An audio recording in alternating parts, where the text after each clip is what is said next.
ఇక గ్రేటర్పై ఫోకస్, అభివృద్ధి పనులు స్పీడప్ చేయాలని సర్కారు నిర్ణయం. రోడ్లు, నాలలు, చెత్త సేకరణ, ఇతర మౌలిక వసతులపై దృష్టి, ప్రతిపాదనలు సిద్ధం చేయాలని కూడా జిహెచ్ఎంసీకి ఆదేశాలు. మరి ఎలివేటెడ్ కారిడార్, మెట్రో పనులు కూడా స్పీడప్ చేయాలనేటటువంటిది ముఖ్యమంత్రి గారు సెలవిచ్చారు. మరి ఇందిరమ్మ ఇళ్లపై కూడా దృష్టి పెట్టాలని, మరి గ్రేటర్లో 24 అసెంబ్లీ నియోజకవర్గాలు ఉండగా ఇందిరమ్మ ఇండ్ల స్కీముకు ఒక్కో సెగ్మెంట్లో 3500 మంది చొప్పున అర్హులను ఎంపిక చేయాలని సర్కారు భావిస్తున్నది. మొదటి విడతలో 84,000 మందికి ఇండ్లు కేటాయించనుంది. ముందుగా సొంత జాగా ఉన్న వారికి ప్రాధాన్యం ఇవ్వనున్నారు. అలాగే గ్రేటర్లో ఇంకా ఖాళీగా ఉన్నటువంటి డబుల్ బెడ్రూమ్ ఇండ్లను అర్హులకు అందించాలని ప్రభుత్వం భావిస్తున్నది.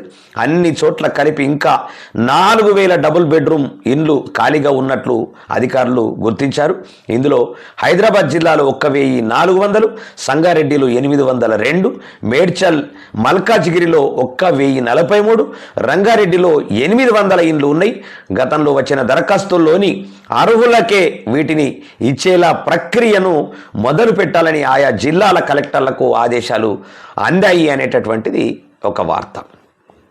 ఇక జూబ్లీ హిల్స్ బైపోల్ ఎలక్షన్స్ ముగియడంతో ఇక గ్రేటర్ హైదరాబాద్ అభివృద్ధిపై ఫోకస్ పెట్టాలని రాష్ట్ర ప్రభుత్వం నిర్ణయించినట్లు తెలుస్తూ ఉన్నది. రోడ్లు, నాలల రిపేర్లతో పాటు మరి ఇతర మౌలిక వసతులను మెరుగుపరచాలని భావిస్తోంది. మరి ప్రధానంగా అండర్ గ్రౌండ్ డ్రైనేజీల లీకులను అరికట్టాలని, చెత్త సేకరణ సమస్యలను పరిష్కరించాలనే యోచిస్తున్నట్టు తెలుస్తూ ఉన్నది. ఇందుకు సంబంధించి పూర్తి స్థాయి ప్రతిపాదనలను సిద్ధం చేసి నివేదిక సమర్పించాలని జిహెచ్ఎంసీ అధికారులకు సర్కారు ఆదేశించినట్టు తెలుస్తూ ఉన్నది. దీంతో రంగంలోకి దిగిన గ్రేటర్ హైదరాబాద్ అధికారులు పెండింగ్ సమస్యలతో పాటు కొత్తగా చేపట్టాల్సినటువంటి అభివృద్ధి పనులు, అందుకయ్యే నిధుల వివరాలతో నివేదిక రెడీ చేస్తున్నారు.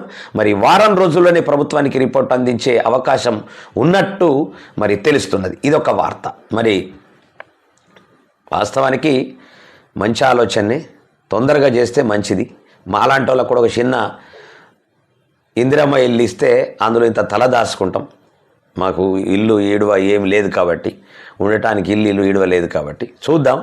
మరి మీ అందరూ ఎట్లనో నేను కూడా గట్లనే వాస్తవానికి.